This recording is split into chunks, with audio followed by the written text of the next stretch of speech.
Taib. Bismillahirrahmanirrahim. Assalamualaikum warahmatullahi wabarakatuh. Alhamdulillahi rabbil alamin. Wassalatu wassalamu ala nabiyyina Muhammadin wa ala alihi wa sahbihi ajma'in. Ashhadu an la ilaha illallah wahdahu la syarika lah. Wa ashhadu anna Muhammadan abduhu wa rasuluh. Amma ba'd. Allahumma la sahla illa ma ja'altahu sahla wa anta taj'alul hazna sahlan idza syi'ta. Allahumma faqihna fi dinik wa 'allimna ma yanfa'una warzuqna al-ikhlasa fil qawli wal 'amal waj'al ma naqumu bihi khalisan liwajhikal karim. Amma ba'd. Ini merupakan majelis yang ke-10 dari majelis pembacaan dan ta'liq terhadap kitab Husnudzon Billah karya Imam Abu Bakar Abdullah bin Muhammad ibnu Abid Dunya rahimahullahu ta'ala, di mana pada pertemuan terakhir kita sudah sampai di hadis yang ke-85. Sekarang hadis yang ke-86. Dalam sebagian ada sedikit perbedaan ya antara nuskho yang dibagikan dengan yang saya bacakan di sini, tapi paling selisih 1-2 nomor saja, nggak jauh. Ya. Nah, bisanadil muttasil ila Imam Ibn Abi Dunya rahimahullahu taala fi kitabih Husnudzon Billah. Haddatsana Abdullah qala huddithu an Bakar bin Sulaiman as-Sawwaf annahu qala. Ini jelas hadisnya munqati. Kata Ibn Abi Dunya, diceritakan kepadaku dari Bakar bin Sulaiman. Tidak disebutkan, dari ketahui siapa yang menceritakan kepada beliau. Bahwa Bakar bin Sulaiman as-Sawwaf bercerita, dakhalna ala Malik bin Anas radhiyallahu anhu al-ashiyah allati qubida fiha. Kami masuk menjumpai Malik ibnu Anas rahimahullahu taala, ya, Malik ibn Anas ya. Imam Malik, imamnya kota Madinah. Malik ibn Anas bin Malik Abu Abdullah, imam Daril Hijrah. Kami masuk menjumpai Malik ibn Anas di malam hari ketika beliau wafat. Beliau wafat di malam harinya. Faqulna ya Aba Abdillah, wahai Abu Abdillah. Ini kunyah dari Imam Malik, dan semua imam mazhab yang 4 semua kunyahnya Abu Abdillah kecuali Abu Hanifah tentunya. Adapun Imam Syafi'i, Imam Malik, Imam Ahmad semua kunyahnya Abu Abdillah. Katanya, wahai Abu Abdillah, kaifa tajiduk? Ya, bagaimana kondisimu? Qala ma adri ma aqul lakum. Kata Imam Malik rahimahullahu taala, saya enggak tahu saya mau jawab apa sama kalian. Ya. Bagaimana kondisi saya sekarang? Saya enggak tahu mau jawab bagaimana. Illa annakum satu'ayinuna ghadan min afwillahi ma lam yakul lakum fi hisab. Hanya saja pasti ghadan besok, yakni pada hari kiamat, disebutkan di sini fi hisab. Ya, ketika kamu dihisab oleh Allah Subhanahu wa taala, kamu akan satu ainun, akan melihat dengan mata kepala kalian sendiri min afwillah, besarnya maaf Allah Subhanahu wa taala, malam yakul lakum, yang sebelumnya belum pernah kalian dapatkan. Ya. Nah, ini husnuzon kepada Allah Subhanahu wa taala dari Imam Malik rahimahullah di akhir umur beliau. Ya. Dan beliau berbicara tentang maaf Allah taala, menunjukkan beliau juga khawatir akan kesalahan-kesalahan beliau tentunya. Tapi kata beliau, ya, kalian kelak akan melihat besarnya ampunan Allah atau maafnya Allah Ta'ala ketika kalian dihisab pada hari kiamat. Ini Allah Subhanahu wa Ta'ala memaafkan. Dalam beberapa riwayat disebutkan, ya, di antara penafsiran firman Allah Ta'ala, wa amman fasawfa yuhasabu hisaba yasira, ya, maka dia akan dihisab dengan hisab yang mudah. Disebutkan bentuk hisab yang mudah adalah seorang hamba akan ditanyai oleh Allah Subhanahu wa taala 4 mata. Dikatakan hal amil takada, hal amil takada. Kamu berbuat dosa ini, dosa ini, dosa ini. Katanya balawa ya Rabbi, betul wahai Tuhanku, aku beramal semuanya, melakukan semua itu. Hatta ya innahu dhanna qad halak, sampai dia berpikir bahwa dia akan binasa dengan dosa-dosanya. Qala ta'ala, maka Allah Ta'ala berfirman kepadanya, fa inni qad satartuha laka fid dunya wa ana aghfiruha lakal yaum. Sungguh dosa-dosa ini ketika di dunia saya sudah tutupi dari pandangan orang. Orang lain tidak ada yang tahu kamu berbuat dosa ini. Kenapa? Karena saya tutupi. Ya. Maka ini menunjukkan bahwa aib dan dosa kita tidak diketahui oleh orang bukan karena Allah Subhanahu wa ta'ala, bukan karena kita pandai menyembunyikan dosa kita, tapi karena Allah Subhanahu wa ta'ala yang menyembunyikannya. Kita nggak pandai menyembunyikan dosa. Allah Subhanahu wa ta'ala yang menyembunyikan dosa kita. Karena itulah kata Allah Ta'ala, saya sembunyikan dosa itu di dunia ketika dari pandangan orang, maka pada hari ini saya memaafkan kamu. Saya memaafkan semua dosa-dosa tersebut. Nah, maka ini maaf Allah Ta'ala yang sangat besar dalam proses hisab. Qala summa ma barihna hatta agmadnahu. Kata Bakar bin Sulaiman, kami tidak masuk di malam berikutnya ya sampai kami memejamkan kedua mata beliau, yakni belum masuk malam berikutnya. Imam Malik rahimahullah sudah wafat. Nah, rahimahullahu taala. Bihi qala haddatsana Abdullah annahu qala dzakara al-Husain ibnu Abdurrahman an syaikhin haddatsahu. Ini rawi yang mubham, tidak disebutkan siapa namanya. Dari syekh, dari seorang tua, haddatsahu yang menceritakan kepadanya, qala, bahwa orang tua itu berkata, laqiya Malik ibnu Dinar Aban ibn Abi Ayyash. Malik bin Dinar berjumpa dengan Aban bin Abi Ayyash. Aban bin Abi Ayyash ini ma'ruf, seorang ahli ibadah, Abu Ismail rahimahullahu taala. Beliau dhaif dalam periwayatan, namun masyhur, salah seorang ahli ibadah, Aban bin Abi Ayyash. Faqala lahu Malik, maka Malik bin Dinar rahimahullah berkata kepadanya, ila kam tuhadditsun nasa birukhas, ya. Sampai kapan kamu mau menceritakan kepada orang hadis-hadis tentang rukhsah Allah? Hadis-hadis tentang rukhsah. Salat enggak bisa berdiri duduk, enggak bisa duduk ya baring nyamping sebelah kanan, kalau tidak bisa menghadap terlentang ke atas. Puasa kalau bisa puasa, kalau enggak tergantung uzurnya ya. Ada yang qada, ada yang bayar fidyah. Nah, ketika safar dan seterusnya, dan hadis-hadis yang menunjukkan rukhsah Allah Subhanahu wa taala. Sampai kapan kamu mau menceritakan hadis-hadis tentang rukhsah? Qala, maka Aban berkata, Aba Yahya, wahai Abu Yahya. Ini kunyahnya Malik bin Dinar. Di sini Aba munada, dihilangkan huruf nidanya. Asalnya ya Aba Yahya. Ya. Tapi dan ini ma'ruf dalam bahasa Arab, dihilangkan ya. Aba Yahya, wahai Abu Yahya. Yani kunyahnya Malik bin Dinar. Inni la arju antara min afwillahi yaumal qiyamati ma takhruqu lahu kisauka min hadal farah. Dalam sebagian nuskhah faraj bil jim, dengan huruf jim, yang benarnya al farah dengan huruf ha.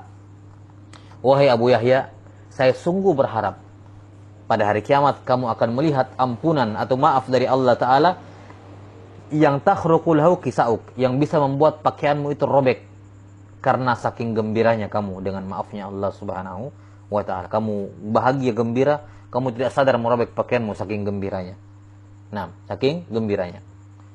Dan sudah berlalu di awal-awal kitab ini bahwa sebagian ulama as-salaf menganjurkan ya, atau menyuruh sebagian orang-orang yang hadir di menjenguk dirinya ketika dia sakit parah dan akan meninggal, dia minta dibacakan ya hadis-hadis ataukah rukhsah dari Allah Subhanahu wa taala, baik dari Al-Qur'an maupun hadis. Ya, ketika ditanyakan kenapa kamu meminta dibacakan riwayat-riwayat ataupun ayat tentang rukhsah, katanya agar saya bisa husnuzon kepada Allah Subhanahu wa taala. Ya. Bihi qala haddatsana Abdullah qala akhbarna Fudail ibn Abdul Wahhab qala akhbarna Ja'far an Syubail ibn Arzah an Syahr bin Haushab rahimahullahu taala, tabi'i masyhur tapi dhaif dalam riwayat. Kata Syahr bin Haushab annahu qala lamma uriya Ibrahim alaihi salam malakuti samawati wal ard. Ketika Ibrahim alaihissalam diperlihatkan oleh Allah kekuasaan Allah di langit dan di bumi, diperlihatkan sebagaimana tersebut dalam ayat Al-Quran. Ketika diperlihatkan tanda-tanda kebesaran kekuasaan Allah di langit dan di bumi, ra'a rajulan ya'sillaha, ya, maka Ibrahim alaihissalam melihat seorang lelaki yang bermaksiat kepada Allah Subhanahu wa taala. fada'ala alaihi fahalak. Ya, maka Ibrahim alaihissalam mendoakan orang itu dengan kejelekan, fahalaka, maka orang itu pun mati. Ya, binasa orang itu. Summa akhar, kemudian dia lihat lagi. Ya. Ada orang bermaksiat, fada'a alaihi, didoakan lagi dengan keburukan. Ya. Kemudian dia binasa lagi orang itu. Jadi karena doanya Nabi Ibrahim alaihissalam. Summa akhara fada'a alaihim fahalaku. Kemudian dia lihat lagi yang lain. Dia lihat lagi yang lain. Ada beberapa orang di beberapa tempat dia lihat berbuat maksiat, fada'a alaihim. Mereka doakan beliau doakan keburukan untuk semuanya, fahalaku, maka mereka pun binasa. Ya, karena doa Nabi Ibrahim. Fanudiya, maka Nabi Ibrahim kemudian diseru, ya sahibad da'wah, wahai orang yang berdoa, inni khalaqtu ibna adama li salas.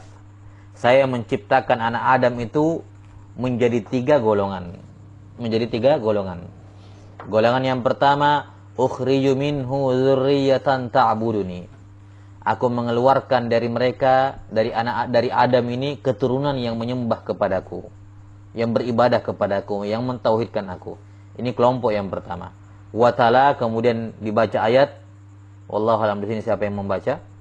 Apakah Syahr bin Hausyab atau yang lain? Tukhrijul hayya minal mayyiti wa tukhrijul mayyita minal hayy. Engkau menghidupkan dan mematikan. Baik, ini manusia jenis yang pertama dari anak keturunan Adam. Ya, yang pertama yang menyembah kepadanya, kepada Allah. Kemudian wa yatubu ila ma bainahu wa bainal harami fa atubu alaih. Jenis orang yang kedua yaitu langsung disebutkan di sini, dia bertaubat kepadaku. Yani isyarat bahwa jenis manusia yang kedua ini dia berbuat dosa. Ya, dia melakukan dosa-dosa. Yang pertama beribadah, bertauhid dan tidak melakukan dosa yang membahayakan dirinya. Adapun jenis yang kedua, dia masih bertauhid, ya, tapi dia melakukan dosa yang membahayakan dirinya. Wa yatubu ila ma bainahu wa bainal haram. Lantas orang itu bertaubat kepadaku, ya, mulai dari sejak dia berbuat dosa sampai al-haram, yakni al-maut, kematian. Fa atubu alaih, maka saya pun mengabulkan atau menerima taubatnya. Ini jenis manusia yang kedua. Wala ta'khudzni ajalatul ibad. Ya, au tamadi fannaru min waraihi. Dan la ta'khudzni ajalatul ibad. Wallahu a'lam, di sini maknanya yang nampak di sini yakni ajalatul ibad, perbuatan buru-buru dari hamba, yakni dosa-dosa, autamada, atau dia ngeyel di atas dosa-dosa, yakni itu tidak mempengaruhi saya. Selama dia bertaubat, yakni dia berbuat dosa-dosa atau dia ngeyel di atas dosa-dosanya, tapi sepanjang dia belum mengalami al-haram, belum meninggal, dia bertaubat kepadaku, aku akan menerimanya. Ya. Jadi saya bukan karena melihat dia ajalatul ibad, ya, tergesa-gesanya dia, yakni melakukan dosa autamada, atau dia menentang, ya, ngeyel di atas dosa-dosa kemudian mempengaruhi saya sehingga saya tidak mengampuninya. Tidak. Selama dia masih bertobat sebelum dia meninggal, saya akan mengampuninya. Ini jenis manusia yang kedua, yang berbuat dosa tapi Allah masih mengampuninya. Kenapa? Dia bertobat sebelum meninggal. Kemudian jenis manusia yang ketiga, fannaru min waraihi. Ya, tinggal neraka setelah itu. Yani jenis orang yang ketiga, ya tadi ada orang-orang yang tidak diampuni oleh Allah Subhanahu wa taala, ataukah dia orang-orang kafir. Nah, dia orang-orang kafir.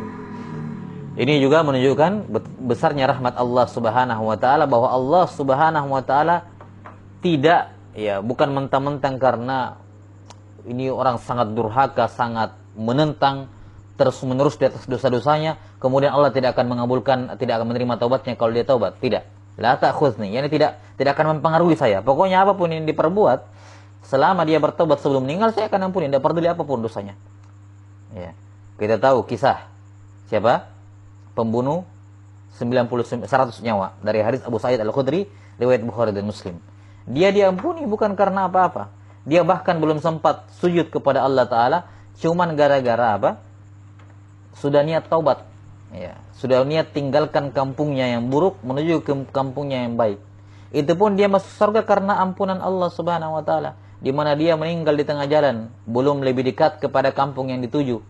Maka Allah taala berfirman kepada kampung yang baik yang akan dituju, ya. Qarib, ya, atau qaribi, mendekatlah kamu, ya, atau taqarabi, mendekatlah kamu. Dan Allah berfirman kepada kampung yang jauh, ba'idi, menjauhlah kamu.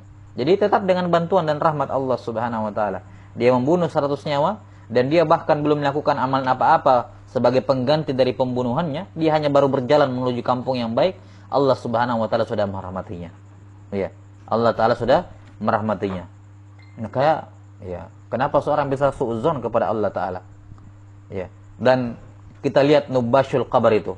Orang yang di masa hidupnya, ya, dia tahulah, dia bertauhid secara umum, dia mengetahui beriman dengan rukun iman secara global, tapi ada tafsilat dari rukun iman yang dia tidak ketahui karena kejahilan. Ya, dia tidak ingkari, cuman dia tidak mengira seperti itu. Jadi ini orang, dia kerjaannya mencuri kafan dari kuburan. Nah, di zaman dahulu ya. Ya. Mencuri kafan, dan itu profesi di zaman dahulu ada seperti itu. Sudah dikubur. Dia pergi gali, dia ambil kafannya, sudah. Pencuri kafan. Kemudian ketika dia meninggal, dia kumpulkan anak-anaknya. Ketika dia mau meninggal, dia kumpulkan anak-anaknya. Kemudian dia katakan, kalau saya meninggal, bakar jasad saya. Bakar jasad saya. Kemudian dibagi dua abunya. Satunya ditebar ke daratan, satunya ditebar ke lautan. Ya. Dia mengatakan, kalau Allah Subhanahu wa taala mampu menyiksa saya, maka dia akan menyiksa saya tidak seperti menyiksa yang lain. Jadi di sini dia tidak mengingkari kemampuan Allah, dia cuman jahil, dia tidak mengira sampai segitu. Dia tidak mengingkari hari kebangkitan. Dia juga tidak mengingkari Allah mampu menghidupkan. Dia tetapkan semuanya. Cuman dia kira itu kalau mati normal tidak sampai debu seperti itu. Jadi dia jahil akan tafsil dari rukun iman yang keenam, iman kepada hari akhirat. Ya, dia tidak juga mengingkarinya. Ya, dia cuman tidak mengira sampai segitu karena kejahilannya. Maka setelah meninggal, anak-anaknya memenuhi wasiatnya. Ya, kemudian Allah taala mengatakan kepada daratan, kumpulkan apa yang kamu dapatkan. Kemudian Allah berfirman kepada lautan, kumpulkan apa yang kamu dapatkan, kemudian berdiri. Ya. Kemudian ditanya, kenapa kamu melakukannya? Katanya, ya Rabbi khasyatuk. Wahai Tuhanku, aku melakukannya karena takut disiksa olehmu. Ya, takut disiksa olehmu. Maka faghfarallahu lahu. Maka Allah mengampuni dosanya orang ini. Lihat, dia pencuri, bukan pencuri basah, pencuri kain kafan di dalam kubur digali. Kemudian dia juga punya masalah dalam iman kepada hari akhirat karena kejahilannya. Tapi dia diselamatkan karena takutnya kepada Allah Subhanahu wa taala. Ya, takutnya kepada Allah Subhanahu wa taala. Maka ya, Allah Subhanahu wa taala tidak mendendam. Ya. Allah Subhanahu wa taala Maha suci dari sifat seperti itu. Ya. Tidak mendendam karena terus-terusan akhirnya la ta'khudni ajalatul ibad au tamadi. Ya, tidak mempengaruhi saya kalau dia terus-menerus di atas keburukan hamba ini, dia ngeyel di atasnya. Yang penting dia bertobat sebelum meninggal, saya akan maafkan dia. Bahkan kalaupun dia tidak tobat sebelum meninggal, tetap masih ada kabar gembira besar, husnuzon wa yaghfiru ma duna dzalika liman yasha. Taib. Bihi qala haddatsana Abdullah qala dzakara Muhammad ibnu Harun qala akhbarna Amr bin Ja'far qala akhbarna Sahal bin Hashim qala dzakara Ibrahim ibnu Adham an Abi Hazim al-Madini. Nah, Imam Ibrahim bin Adham ma'ruf ya, salah seorang ulama yang banyak sering dikutip kalimat-kalimat hikmah beliau. Ibrahim bin Adham rahimahullahu taala. Ya. Kata beliau an Abi Hazim al-Madini annahu qala min a'dhami khoslatin turja lil mu'min ay yakuna ashadda khaufan ala nafsi wa aryahu likulli muslim. Kata beliau, di antara khoslah, sifat a'dham, sifat terbesar yang kalau dimiliki oleh seorang mukmin, turja, dia diharapkan mendapatkan kebaikan dunia dan akhirat. Ya. Yang diharapkan seorang mukmin bersifat dengannya, yang dengannya dia mendapatkan kebaikan dunia dan akhirat. Di antara sifat yang mulia adalah ayyakuna asyadda khaufan ala nafsi. dia mengkhawatirkan dirinya, sangat mengkhawatirkan kondisi dirinya. Jadi perhatikan, ini perbedaan antara husnuzon dengan takut akan dosa-dosa. Jadi rasa takut akan dosa-dosa itu berpulang kepada kondisi dirinya. Sementara husnuzon itu berpulangnya kepada Allah. Ya, arahnya dia tujukan kepada Allah. Adapun ketika dia melihat dirinya, melihat dosa-dosanya, dia sangat takut.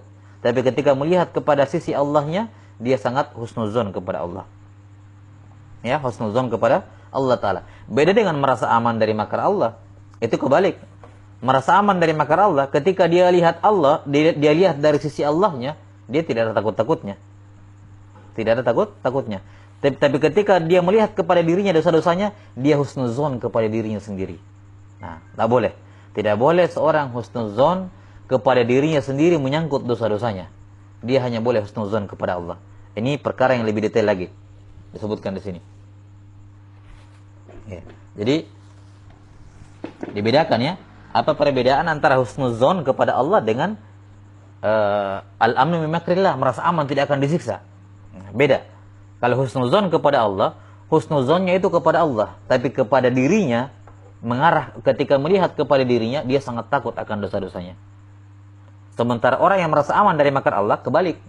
Dia ketika melihat Allah, ya, ketika melihat Allah, ya, ketika melihat dirinya, dia husnuzon kepada dirinya.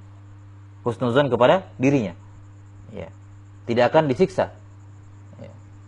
Bahwa dosanya tidak ada masalah, husnuzon dia.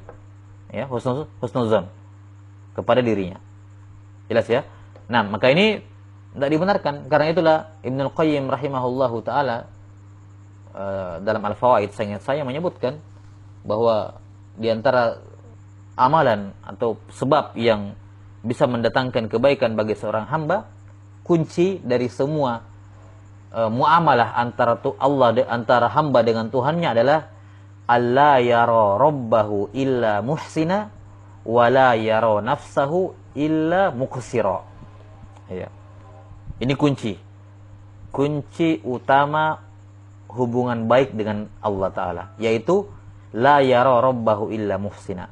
Setiap kali dia melihat dari sisi Tuhannya, melihat Tuhannya, yakni memandang ya dari sisi Tuhannya, dia selalu menilai dan meyakini Tuhannya selalu berbuat baik. Tidak ada perbuatan Allah yang buruk.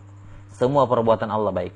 Tapi ketika dia melihat dari sisi dirinya, dianya yang dia lihat, dia melihat dirinya sendiri, la yara nafsahu illa muqsira. Dia selalu menilai dirinya itu kurang dalam mewujudkan hak-hak Allah Subhanahu wa taala. Inilah husnuzon. Jadi ketika dia melihat dirinya, dia selalu melihat dirinya kurang sehingga dia takut akan dosa-dosanya, tapi ketika melihat Tuhannya, dia selalu husnuzon ya kepada Tuhannya, bahwa seburuk apapun diri saya, dia takut di satu sisi, tetap Tuhanku Maha merahmati. Nah, maka ini sifat yang terbesar yang dimiliki oleh seorang mukmin, yakni dia ketika memandang dirinya asyadda khaufan ala nafsi, mengkhawatirkan kondisi dirinya, yakni karena dosa-dosanya. Tapi ketika memandang orang lain, melihat orang lain, wa arjahu likulli muslim, paling mengharapkan, paling optimis tentang orang lain. Ya. Lihat ya, ini sifat seorang mukmin di dunia. Ketika dia melihat dirinya, bukannya pesimis ya, takut luar biasa. Tapi takut yang tidak mematikan tentunya rojanya, karena roja husnuzon kepada Allah. Tapi ketika dia melihat dirinya sendiri, dia melihat dirinya itu, wah, parah lah. Ya. Tapi ketika berbicara tentang orang lain, betapapun banyaknya dosanya orang lain tersebut, tetap dia optimis bahwa orang itu akan dimaafkan oleh Allah Subhanahu wa taala. Ya. Dia berharap. Ya. Dan ini bentuk keimanan, la yu'minu ahadukum hatta yuhibba li akhihi ma yuhibbu li nafsihi. Tidak beriman seorang sampai dia senang kalau saudaranya mendapatkan nikmat, kebaikan sebagaimana dia mendapatkannya. Ya. Dan ini akan membantu dirinya untuk selalu tawadhu. Dan ini sifat seorang penuntut ilmu. Ya. Sifat seorang penuntut ilmu, sifat seorang alim adalah tawadhu. Di antara cara yang paling mudah untuk membantu dia tawadhu, yang penting dia tekankan dalam dirinya adalah selalu memandang dirinya itu banyak salah dan memandang orang lain itu dengan pandangan harapan dari Allah. Yani Allah akan memaafkannya. atau meyakini dengan seyakin-yakinnya bahwa dia lebih baik dibandingkan saya. Setiap kali muncul perasaan dia lihat ada sesuatu tentang saudaranya, ya, saudaranya memiliki keunggulan dari dirinya, ya, saudaranya memiliki keutamaan dibandingkan dirinya, kelebihan baik di dunia maupun akhirat, ya, kemudian muncul perasaan iri-iri, langsung tekan jiwanya, langsung yakin dalam diri dia mendapatkan itu karena memang dia layak menerimanya. Dia lebih baik dibandingkan saya. Saya dapat begini karena memang begini yang saya dapatkan. Saya tahu tentang diri saya tahu dosa-dosa saya.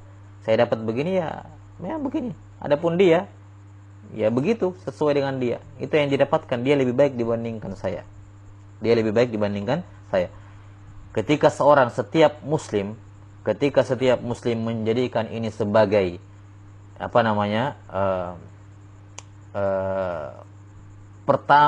sebagai perkara pertama yang muncul di benaknya ketika menghadapi sesamanya seorang muslim, maka insya Allah tidak akan ada masalah di antara keduanya. Apapun yang terjadi, selama dia meyakini dan memantapkan dalam hatinya bahwa dia lebih baik dibandingkan saya, maka insya Allah tidak akan ada, ya, hal-hal yang buruk di antara keduanya. Bihi qala haddatsana Abdullah qala akhbarna Abdullah bin Muhammad bin Ismail annahu qala balagani. Ini hadis juga terputus sanadnya, ya, apalagi ini langsung hadits qudsi. Tidak ada dari Nabi sallallahu alaihi wasallam. Adz-dzahir di sini Israiliyat. Ini kisah-kisah Israiliyat. Balagani anna Allah azza wa jalla auha ila ba'di anbiya'ih. Sampai kabar kepadaku, ada menyampaikan kepadaku suatu kabar bahwa Allah azza wa jalla mewahyukan kepada sebagian nabi-nabinya. Bi'aini ma yatahammalul mutahammiluna min ajli wa ma yukabiduna fi talabi mardati. Ya. Demi diriku, kata Allah Subhanahu wa taala. Allah bersumpah dengan dirinya kepada para nabinya ini. Ya. Ma yatahammalul mutahammiluna min ajli wa ma yukabiduna fi talabi mardati. Tidakkah kamu kalian melihat, wahai malaikat, apa yang telah ditanggung, apa beban seberat apa yang ditanggung oleh al-mutahammilun, yakni hamba-hambaku yang beriman, ya, beban seberat apa yang mereka tanggung min ajli, karena saya. Wa ma yukabiduna fi talabi mardati, dan kesusahan sebesar apa yang telah mereka dapatkan, yang mereka lalui dalam mencari keridhaanku. Ataroni usi'u ilaihim, apakah kamu berpikir, ini Allah berfirman kepada Nabi ini, apakah kamu berpikir saya akan usi'u ilaihim, saya akan berbuat buruk kepada mereka setelah kamu sendiri lihat betapa besarnya beban yang mereka tanggung, yang mereka pikul karena saya, karenaku, kata Allah, dan seberapa besar kesusahan yang mereka harus lalui untuk mencari keridhaanku, lantas aku akan usi'u ilaihim, berbuat buruk kepadanya, yakni menginginkan keburukan pada mereka? Ya, tidak sama sekali. Kaifa wa ana rahimu bi khalqi, bagaimana mungkin aku akan melakukan atau menetapkan hal yang buruk pada mereka, ya, sementara saya ar-rahim bi khalqi, yang maha merahmati semua makhlukku. Walau kuntu mu'ajilan bil uqubati ahada wa kanatil uqubatu min sya'ni la'ajaltu bihal qanitina min rahmati. Subhanallah. Kata Allah Ta'ala dalam riwayat ini, seandainya saya ingin menyegerakan hukuman kepada seseorang, ini kalimat i'tiradiyah, wa kanatil uqubatu min sya'ni, kalimat sisipan, ya, dan masalah hukuman itu, masalah siksaan itu, ya urusan saya mau majukan, segerakan, mau pending juga, ya urusan saya, ya, ini kalimat sisipan. Lanjutan kalimatnya, seandainya saya ingin menyegerakan hukuman kepada seseorang, la'ajaltu bihal qanitina min rahmati, yang saya segerakan siksaannya adalah mereka yang qanitin, yang berputus asa dari rahmatku. Jadi bukan kepada pelaku dosa besar, bukan kepada siapa-siapa. Orang yang paling pertama, yang paling layak disegerakan siksanya adalah orang yang berputus asa dari rahmat Allah. Kenapa? Allah penuhi keinginannya. Orang ketika sudah putus asa dari rahmat Allah, berarti dia mengatakan ini sudah berakhir kehidupan saya di dunia. Saya sudah binasa, sudah tidak bisa bertobat dari dosa-dosaku. dan semacamnya. Sudah Allah penuhi, disegerakan hukuman sampai dia mati dan tidak bisa lagi bertobat. Maka seandainya ada orang yang bisa yang layak disegerakan siksaannya, kata Allah Ta'ala, ya, yang layak disegerakan siksaannya adalah orang yang ini putus asa dari rahmat Allah. Walau tara ibadil mu'minin kaifastauhabahum mimman dhalamuhu. Seandainya hamba-hambaku yang beriman mengetahui, ya, betapa banyak, ya, yang mereka peroleh dari orang-orang yang menzalimi mereka, yakni berupa pahala. Summa ahkumu liman wahabahum bil khuldil muqimi fi jiwari. Ya. Kemudian aku menetapkan untuk mereka al khuldil muqim fi jiwari, ya, kekekalan, ya, di dalam perlindunganku.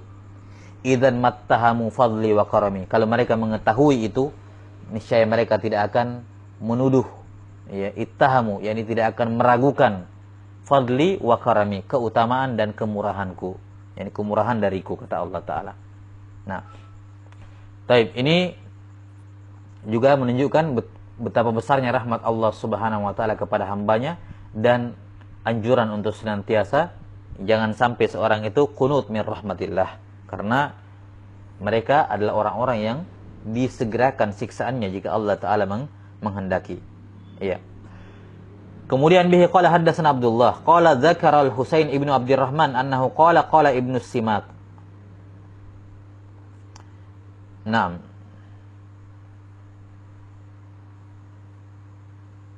Dan ini tadi kisah di atas ini Israiliyat, ya. 6 ini termasuk kisah-kisah Israiliyat dan hukumnya sebagaimana yang sudah kita sebutkan kemarin, ya. Ya. Hukumnya sudah disebutkan kemarin, tergantung pengabarannya apakah sesuai dengan syariat kita atau bertentangan dengan syariat kita atau tidak dua-duanya, yakni tidak ada yang menetap, tidak ada kabar yang menetapkan atau yang menolaknya. Ya, ini cara menyikapi kabar-kabar Israiliyat seperti di atas sebagaimana yang sudah kita sebutkan. Ya, paling banter dibacakan, ya, hadis an Bani Israil wala haraj. Kalau ada faidahnya, ya, kita ambil ibro dari kisah itu, ya, kalau tidak ya tidak usah.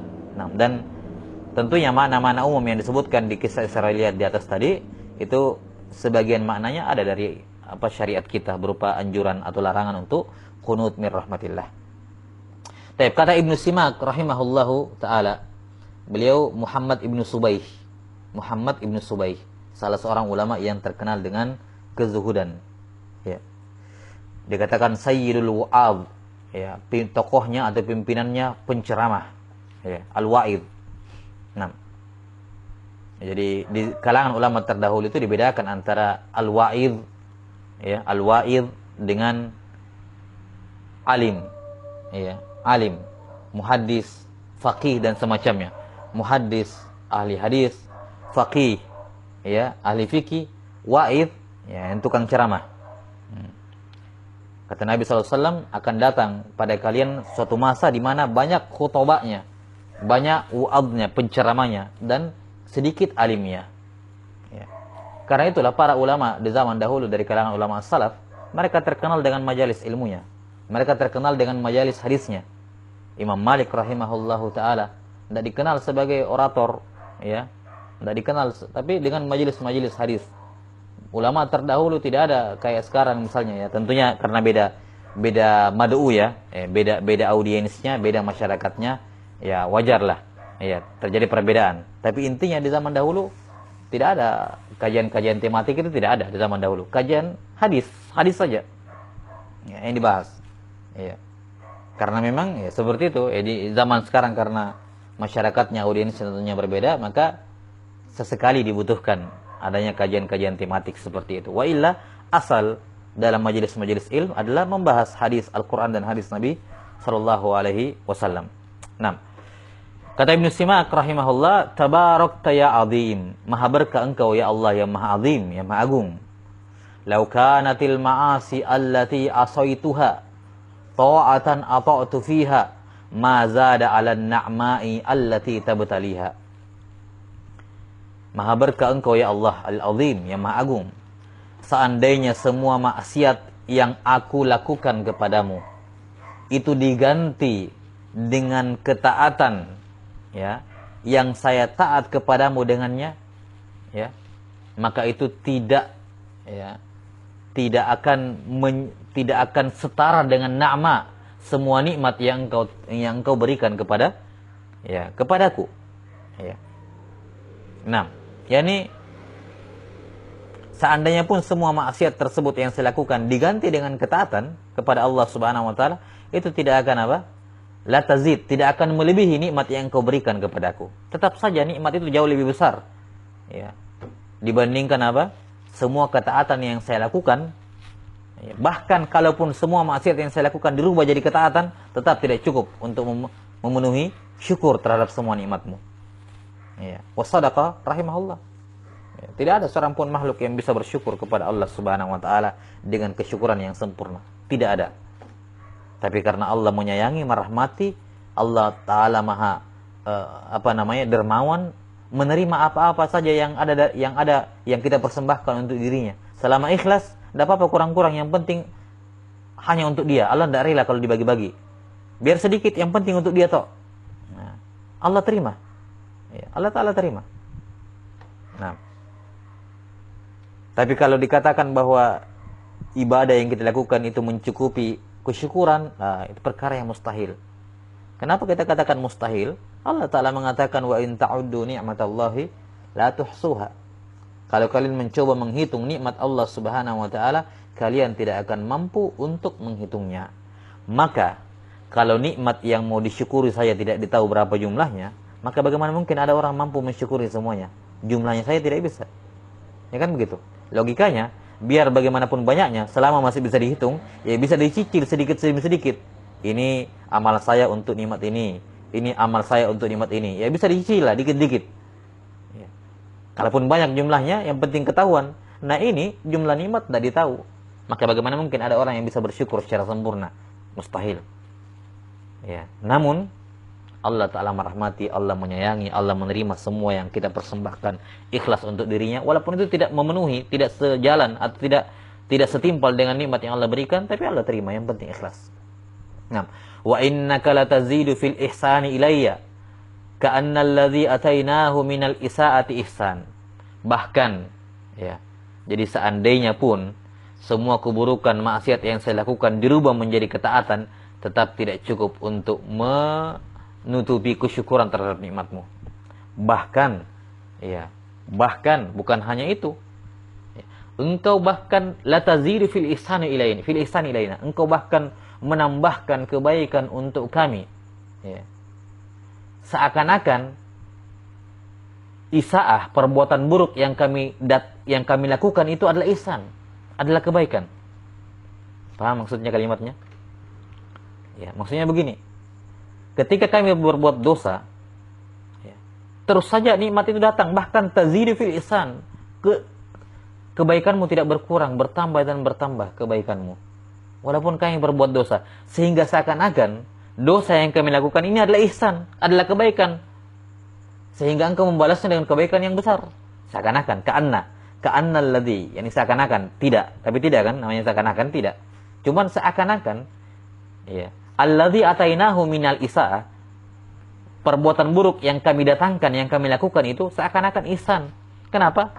Karena kayaknya ketika kami berbuat dosa, kami tidak pernah merasa nikmat kami berkurang. Bayangkan kalau Allah Subhanahu wa taala menetapkan seperti itu. Gajinya 5 juta, bikin dosa kurang 100 ribu, bikin dosa kurang lagi 100 ribu gajinya. Bisa habis gajinya. Ya. Tapi kami berbuat dosa, kami tidak merasakan pengurangan nikmat darimu ya Allah. Bahkan yang kami rasakan, ya, malah bertambah. Sehingga seakan-akan dosa ini yang kami lakukan adalah ihsan bagimu. Ya. 6. Ini seakan-akan ya tentunya. Tapi tidak tentunya. Namanya ihsan beda dengan isaah. 6. Fala anta bikasratin illa sa'atam minna tada'ul ihsan. Saya lihat dulu. Kayaknya ada perbedaan niskah. 91.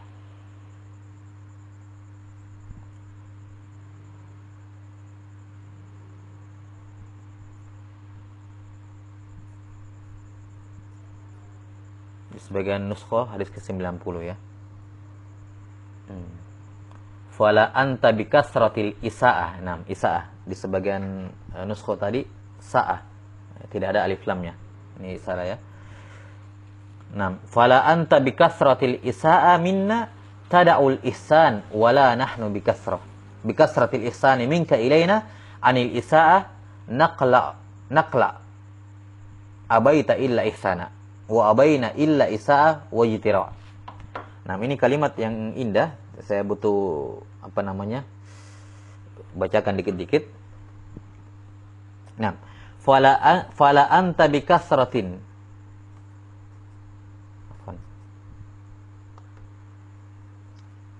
Fala anta bikasratil isaati minna tada'ul ihsan. Engkau ya Allah tidak apa? Tada'ul ihsan. Engkau tidak meninggalkan kebaikan, tidak meninggalkan berbuat baik kepada kami. Padahal apa? Bikasratil isaati minna, padahal kami banyak berbuat buruk. Ya. Jadi kalimatnya, Allahu a'lam asal kalimatnya, fala anta tada'ul ihsan. Engkau ya Allah tidak meninggalkan perbuatan ihsan kepada kami, bikasratil isaati minna, bersamaan dengan banyaknya perbuatan buruk dari kami. Ya. Nah, wala nahnu bikasratil ihsani minka ilaina anil isaati naqla'u. Ya. Dan kami juga nahnu bikasratil ihsani minka, dengan banyaknya kebaikan yang kami peroleh darimu kepada kami juga apa? Ya. Bikasrati anil isaah. Ya. Wala nahnu bikasrati anil isaati naqla. Ya. Jadi saya ulangi, wala nahnu bikasratil ihsani minka ilaina, dan tidak juga kami. Nahnu di sini lanjutannya ke anil isaati naqla'u. Naqla'u artinya kami berlepas diri. Yani kami tidak berlepas diri, tidak meninggalkan isaah, berbuat baik, padahal bikasratil ihsani minka, padahal kebaikanmu sangat besar kepada kami. Jadi ini makna kalimatnya sama, cuman dari sudut pandang yang berbeda. Satunya tadi dari sisi Allah. Engkau ya Allah tidak berhenti berbuat baik kepada kami, padahal banyak sekali keburukan yang kami lakukan. Dan kami juga tidak berhenti melakukan keburukan, padahal banyaknya kebaikan yang kau berikan kepada kami. Lihat ya. Nah, ini tadi yang kita katakan. La yara rabbahu illa muhsina wala yara nafsahu illa muqsira, atau kata Ibnu Qayyim rahimahullah. Dia selalu memandang Tuhannya berbuat baik kepada dirinya, apapun yang dilakukan, selalu Allah berbuat baik kepada dirinya. Dan ketika dia melihat dirinya, selalu dia pandang dirinya berbuat kurang, berbuat dosa-dosa dan tidak memenuhi hak Allah Ta'ala. Ya. Abaita illa ihsana wa abaina illa isaatan wajtira'a. Engkau tidak menghendaki kecuali selalu berbuat baik kepada kami, sementara kami tidak menghendaki kecuali selalu berbuat buruk dan lancang kepadamu. Ya. Demikianlah manusia. Allah Ta'ala selalu terus memberikan nikmat dengan nikmat yang besar, tidak berkurang nikmat rupiah yang kita dapatkan, tidak berkurang nikmat kesehatan yang kita dapatkan, tidak berkurang nikmat oksigen yang kita dapatkan karena dosa yang kita lakukan. Bayangkan kalau ya nikmat dihilangkan oleh Allah Ta'ala sedikit demi sedikit berdasarkan jumlah maksiat yang dilakukan. Mungkin orang tidak akan mendapatkan nikmat sama sekali di dunia ini karena banyaknya dosa yang dilakukan. Tapi tidak. Allah Ta'ala senantiasa merahmati hamba-hambanya. Abdun muznibun wa rabbun ghafur. Mereka adalah hamba yang melakukan dosa dan Tuhannya Maha Pengampun. Maka lihat, makanya Allah Subhanahu wa taala di antara namanya apa? As-Sabur. Ini ada khilaf di kalangan ulama, apakah As-Sabur ini nama Allah atau bukan, ada khilaf. Ya, sehingga Syekh bin Baz menetapkan sifat ini, wallahu alam. Iya. Namun sebagian menetapkan sifat As-Sabur bagi Allah. Betul-betul penyabar menghadapi hamba-hambanya ini. Yang sudah luar biasa nikmat yang Allah Ta'ala berikan kepada dirinya, tapi luar biasa durhakanya dia kepada Allah Ta'ala. Faman dzalladzi yuhsi ni'amaka wa yaqumu bi ihsanika wa bi ada'i syukrika illa bi taufiqika wa ni'amik. Maka siapakah yang mampu untuk menghimpun semua nikmatmu, menghitung semua nikmatmu, kemudian melakukan kebaikan, ya, melakukan ihsan sebagai wujud syukur kepada nikmat tersebut. Wa bi ada'i syukrika, memenuhi syukur kepadamu. Siapakah yang bisa melakukannya kecuali orang yang mendapatkan taufik dan nikmat darimu.